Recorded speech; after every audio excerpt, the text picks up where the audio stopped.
प्यारे बच्चों, good morning. बेटा हम रिलेशन एंड फंक्शन कर रहे थे। रिलेशन और फंक्शन की एक्सरसाइज 2.3 का कल डोमेन के बारे में बताया था कि किसी भी फंक्शन की हम डोमेन मानते हैं तो डोमेन किस तरह से मानते हैं, डोमेन की वैल्यू क्या रहेंगी, डोमेन की वैल्यू क्या नहीं रहेंगी, मैंने कल उसके बारे में बताया था। आज बेटा उससे आगे का काम शुरू कर रहे हैं। जो भी काम करवाया जाए उस काम को फिर नोटबुक में बहुत अच्छी तरह करें, अपनी तरफ से बेस्ट करने की कोशिश करें, बहुत अच्छी मेहनत करें बेटा। जो भी काम करवाया जाए काम के लगे रहें। छुट्टियां हैं, इन छुट्टियों का सदुपयोग करें, घर से बाहर ना जाएं कहीं भी, पूरी तरह अपनी पढ़ाई के प्रति कंसंट्रेट रखें, दिमाग को अच्छी मेहनत करें। अच्छी मेहनत करेंगे बेटा तो परिणाम भी बहुत अच्छे रहेंगे।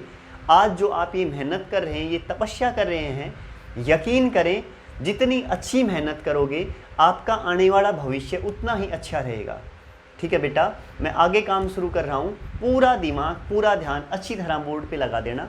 कितने क्वेश्चन कर दिए थे बेटा? एक्सरसाइज 2.3 कर रहे थे। एक्सरसाइज 2.3 के क्वेश्चन 8th की डोमेन की थी मैंने। आज क्वेश्चन नंबर 9th पे आ गए। 9th रेंज का है और क्वेश्चन नंबर 10th है ना, वो डोमेन और रेंज दोनों का है। तो मैं चाह रहा हूँ आज आपको क्वेश्चन नंबर 10 करवाऊँ, 10 की सिर्फ डोमेन करवाऊँ। देखो कल हमने डोमेन का टॉपिक किया था, आज और डोमेन का करेंगे ना तो डोमेन पक्की हो जाएगी बिल्कुल अच्छी तरह। कल है ना, कल दोनों रेंज के कर लेंगे। ठीक है बेटा, मैं क्वेश्चन नंबर 10 कर रहा हूँ, पूरा ध्यान देना बिल्कुल अच्छी तरह। Exercise 2.3 question number 10। ध्यान दे बेटा बिल्कुल अच्छी तरह। ये है क्वेश्चन नंबर 10 का first part. Find the domain and range of the following function. मैं सिर्फ डोमेन निकालूंगा बेटा, रेंज कल करेंगे। 10 का फर्स्ट पार्ट ये है, f(x) एक फंक्शन दे दिया x² - 36 अपॉन x - 6 है x नॉट इक्वल टू 6। ये दे रखा है। ये कह रहा है इस क्वेश्चन की डोमेन बताएं। डोमेन में कल मैंने आपको दो बातें बताई थी, एक बार उनको फिर रिपीट कर रहा हूँ, दिमाग में अच्छी तरह याद करें क्या क्या बताई थी वो बातें। पहली बात तो ये बताई थी, जब भी अंडरूट हो ना बेटा, अंडरूट हो और इसके अंदर कोई भी फंक्शन है तो x की वैल्यू ऐसी पुट करें कि जो वैल्यू आए ना बाद में, ओवरऑल रिजल्ट आए, वो नेगेटिव ना आए। क्यों? अगर नेगेटिव आ गया तो रूट के अंदर -1 क्या हो जाता है, इमेजिनरी, और उसे क्या कहते हैं हम, आयोटा। क्या कहते हैं बेटा? आयोटा। ठीक है ना, पहला ये ध्यान रखना है। दूसरा ये कहा था कि अगर डिनोमिनेटर में टर्म है तो ये ध्यान रखें डिनोमिनेटर की टर्म 0 ना बने। 0 क्यों ना बने?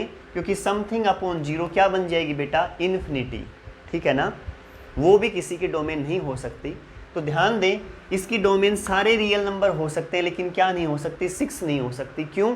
क्योंकि अगर मैंने 6 रखा तो नीचे क्या हो जाएगा बच्चों, 0। और मैंने क्या कहा, डिनोमिनेटर में 0 होना ही नहीं चाहिए। तो इसकी डोमेन क्या रहेगी बेटा, सारे रियल नंबर, लेकिन क्या नहीं हो सकता, 6। शायद आप अच्छी तरह समझ गए होंगे। ये -6 का मतलब है सारे रियल नंबर हो सकते हैं लेकिन ये 6 नहीं हो सकता। ठीक है बेटा, सेकंड पार्ट देखिए। f(x) एक फंक्शन दे दिया 2x - 4 अपॉन 2 - x। इसकी डोमेन बताएं बेटा। डिनोमिनेटर में क्या नहीं होना चाहिए, 0 नहीं होना चाहिए। और डिनोमिनेटर 0 कब होगा, जब x की वैल्यू क्या हो, 2। तो इसका डोमेन सारे रियल नंबर हो सकते हैं लेकिन क्या नहीं हो सकती, 2 नहीं हो सकती। समझ गए ना अच्छी तरह। क्वेश्चन नंबर किस पे पहुंच जाओ बच्चों, थर्ड। थर्ड क्या है बेटा मेरे पास, y = -mod(x). ठीक है बेटा, यही है। देखो ना कहीं रूट है ना डिनोमिनेटर में टर्म है तो कोई दिक्कत है ही नहीं।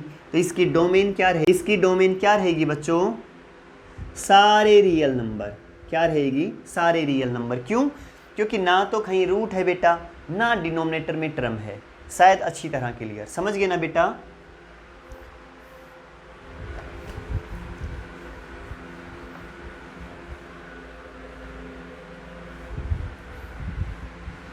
अब हो जाए बेटा 10 के 4th पार्ट पे।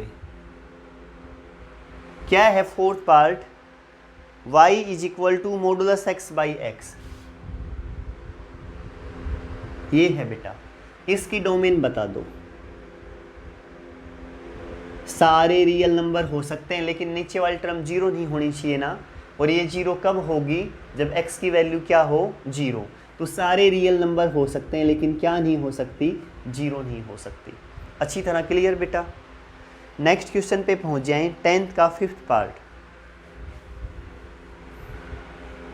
क्या है 5th पार्ट बेटा, y is equal to 4 minus X square, under root 4 minus X square. बेटा रूट आ गए ना, रूट के अंदर की टर्म क्या होनी चाहिए, ग्रेटर देन जीरो, बताई थी ना।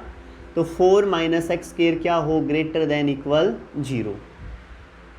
जीरो या जीरो से बड़ी हो, जीरो से छोटी ना हो, क्योंकि जीरो से छोटी क्या हो जाएगी, नेगेटिव, और रूट में नेगेटिव क्या हो जाती है, इमेजिनरी। तो निकालें इसे, 4 को ये लिख दो बेटा, 2 का स्क्वायर माइनस एक्स का square greater than equal zero. बेटा ए स्क्वायर माइनस बी स्क्वायर का फॉर्मूला बता दें, ए स्क्वायर माइनस बी स्क्वायर, ए माइनस बी इंटू ए प्लस बी। इस फॉर्मूले का यूज करूँगा यहाँ, 2 minus x into 2 plus x greater than equal zero. कल भी बताया था मैंने, अगर दो टर्म की गुणा पॉजिटिव है, ग्रेटर देन जीरो का मतलब positive, greater than zero, zero से बड़ा, तो क्या है, पॉजिटिव। तो इसका मतलब क्या है, या तो ये दोनों पॉजिटिव हैं या ये दोनों क्या हैं, नेगेटिव। या तो दोनों क्या है, पॉजिटिव, क्योंकि दोनों गुणा में हैं, दो पॉजिटिव टर्म की गुणा क्या रहेगी, पॉजिटिव। या दोनों क्या है, नेगेटिव, दो नेगेटिव टर्म की गुणा भी क्या रहती है बेटा, पॉजिटिव। समझ गए होंगे ना क्या कहा मैंने, या तो दोनों क्या रहेंगे, पॉजिटिव, मतलब दोनों ग्रेटर देन इक्वल जीरो, ये भी जीरो से बड़ा और ये भी जीरो से बड़ा, या दोनों less than zero, 2 minus x less than equal zero और 2 plus x less than equal zero. या तो दोनों पॉजिटिव या दोनों नेगेटिव। ठीक है बेटा, 2 minus x greater than zero, 2 greater than equal, ये माइनस एक्स उस तरफ गया तो plus x, x greater than equal, ये प्लस का 2 उस तरफ गया तो माइनस का 2, 2 लेस देन इक्वल, ये माइनस का एक्स उस तरफ गया तो प्लस का एक्स, ये एक्स ऐसे का ऐसा, ये प्लस का 2 उस तरफ गया तो माइनस का 2। अच्छी तरह क्लियर। एक दो बातें और बता दूं यहाँ धीरे धीरे, तुम्हें ये टॉपिक आ ही गया, थोड़ा सा समझा देता हूँ। मैं चाह रहा था कि लीनियर इनइक्वेशन में समझाऊँ आपको, पर थोड़ा सा यहाँ है, बताना जरूरी है, ध्यान दें एक बार। 2 माइनस एक्स क्या है, ये लेस देन इक्वल जीरो। मैं इस x को उस तरफ ले गया, क्या किया मैंने, 2 ऐसे का ऐसा रखा और x को वहाँ ले गया और मैंने ये लिख दिया, ये लिखा है ना। अगर आप इसे इस तरफ लिखेंगे x और 2 को उस तरफ, तो साइन चेंज हो जाएगा। ये क्या है, 2 लेस देन इक्वल x, यहाँ मैंने क्या लिख दिया, x ग्रेटर देन इक्वल 2। बात सेम है ना, समझ गए ना। अगर इन दोनों टर्म को आपस में बदली करो तो इसको भी, साइन को भी क्या करना पड़ेगा, बदली करना पड़ेगा। एक बात और समझें ध्यान से, ये 2 minus x less than equal zero है। आपके दिमाग में बात ये आ गई कि सर 2 को ले जाओ उस तरफ, माइनस एक्स ऐसे का ऐसा किसको ले गया, उस तरफ 2 को ले गया। यहाँ अच्छी तरह क्लियर ना, ये प्लस का 2 था उस तरफ गया तो किसका हो गया, माइनस का 2, ये माइनस एक्स ऐसे का ऐसा, कोई डाउट नहीं है ना बेटा, यहाँ तक भी दोनों तरफ क्या है, माइनस। अब अगर ये दोनों तरफ के माइनस अगर मैं हटाऊंगा ना, दोनों तरफ के माइनस मैं कैंसिल करूंगा तो बीच का साइन चेंज हो जाएगा, ध्यान रखना, बीच का साइन चेंज हो जाएगा। चेंज हो गया ना, यहाँ ये लेस देन इक्वल था, दोनों माइनस हटाते ही क्या हो गया, ग्रेटर देन इक्वल। क्यों हुआ, सुनो एक बार। आप ये कह सकते हो कि -2 बड़ा है किससे, -3 से, ये बात सही है। -2 बड़ा है किससे, -3 से, बड़ा ही तो है -2, माइनस की टर्म जितनी बड़ी उतनी छोटी, माइनस का 2 बड़ा है ना किससे, -3 से। मैं दोनों तरफ माइनस हटा रहा हूँ, ये 2 और ये क्या ले लिया 3। अब साइन क्या होगा, ये चेंज होगा। अब क्या हो गया, 3 बड़ा हो गया किससे, 2 से। समझ गए ना, ये एग्जाम्पल इसको समझाने के लिए लिया है आपको। -2 बड़ा है किससे, -3 से। अच्छी तरह क्लियर ना बेटा। अगर दोनों तरफ माइनस कैंसिल करूं तो बीच का साइन चेंज कर देना। क्यों कर देना, क्यों? क्योंकि यहाँ तो -2 बड़ा था -3 से, दोनों तरफ माइनस हटाते ही क्या हो गया, 3 बड़ा होता है किससे, 2 से, इसलिए साइन क्या कर दिया, चेंज। अच्छी तरह क्लियर। तो यहाँ भी क्या कर दिया बेटा, माइनस हटाए दोनों तरफ तो साइन चेंज। समझ गए होंगे आप। फिर या तो ऐसे कर लेना या क्या कर लेना, इस तरह से, जैसा आपको ठीक लगे वैसे कर लेना। मैंने क्या किया, ये 2 -x था, उस तरफ ले गया प्लस का x, तो लिख दिया 2 < x। इसे ऐसे भी लिख सकता हूँ x > 2। ये टर्म इस तरफ लिखी और ये इस तरफ, तो साइन क्या हो जाएगा, चेंज। क्लियर।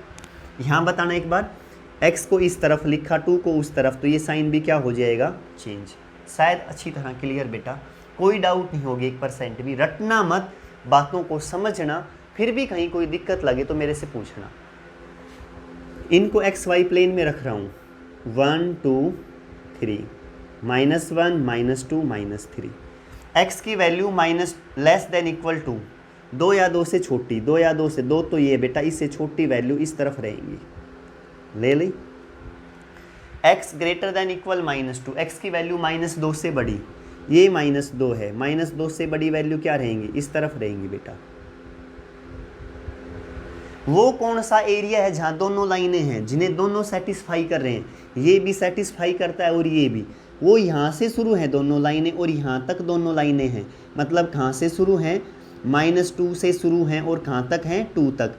इसके अंदर -2 भी है और 2 भी है, इसलिए क्या ले लिया, क्लोज इंटरवल। शायद अच्छी तरह क्लियर। ठीक है बेटा, अब यहाँ आ जाएं इस पे,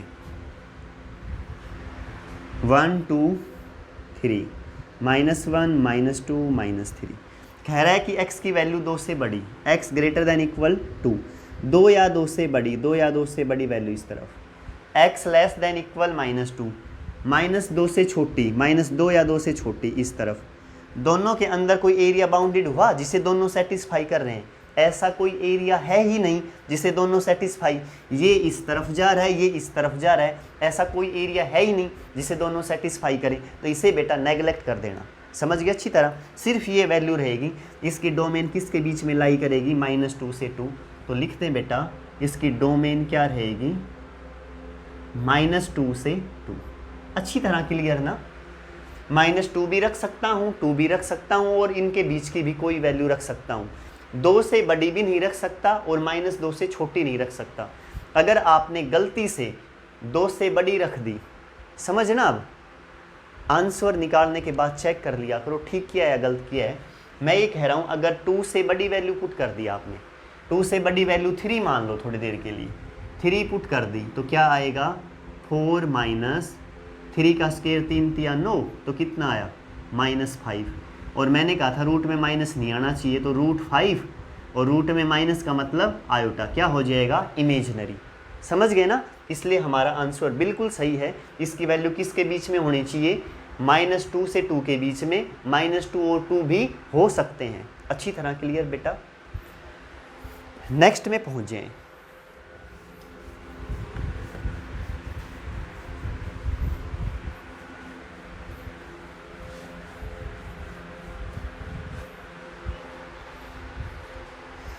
नेक्स्ट क्वेश्चन पे पहुंच जाओ बेटा, 6th पार्ट, y = x² + 4। बेटा इसकी डोमेन बता दें। बेटा ना कहीं रूट है, ना डिनोमिनेटर में कोई टर्म है, कुछ भी मान लो, x की वैल्यू मुझे क्या प्रॉब्लम है, तो इसकी डोमेन क्या रहेगी, सारे रियल नंबर रहेंगे। क्या रहेंगे बेटा, सारे रियल नंबर। देखो ना कहीं रूट है, ना डिनोमिनेटर में टर्म है, कोई दिक्कत नहीं है, कुछ भी माने, तो इसकी डोमेन क्या रहेगी, सारे रियल नंबर। अच्छी तरह क्लियर बेटा। नेक्स्ट में पहुंच जाएं, 7th पार्ट,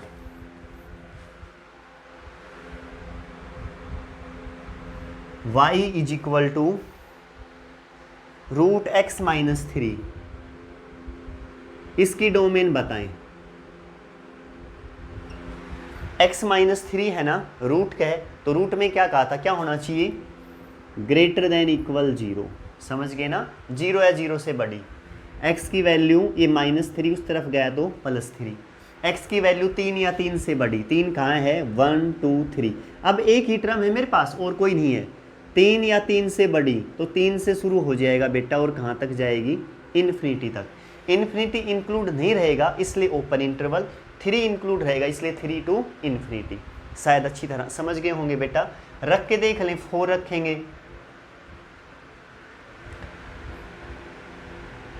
4 रखूंगा तो क्या आएगा बेटा, 4 माइनस 3 प्लस का 1। 5 रखूंगा तो भी प्लस का। 3 से छोटा नहीं रख सकता। क्यों नहीं रख सकता, अगर 2 रख दिया, 2 माइनस 3 तो कैसा बच जाएगा, नेगेटिव, और वो क्या हो जाएगा, रूट में माइनस इमेजिनरी। शायद बेटा समझ गए होंगे।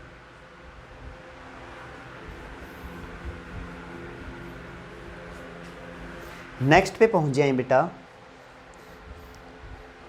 8th part, y is equal to X minus greatest integer x। इसकी डोमेन क्या रहेगी बेटा, बेटा ना कहीं रूट है ना डिनोमिनेटर में टर्म है तो कोई प्रॉब्लम है ही नहीं। इसकी डोमेन क्या रहेंगी, सारे रियल नंबर, कुछ भी ले लें कोई प्रॉब्लम नहीं है। समझ गए ना बेटा, डोमेन के एक अच्छी तरह क्लियर। देखो इस एक्सरसाइज की रिलेशन फंक्शन की सबसे जो अच्छी चीज़ है ना वो ये हैं, जिन्हें ये लगता है कि थोड़ी सी दिमागदार बातें हैं, अच्छा दिमाग लगाना पड़ता है, वो ये डोमेन रेंज है। पूरा दम लगा दें, यहाँ तक का ही काम करें। Okay bye.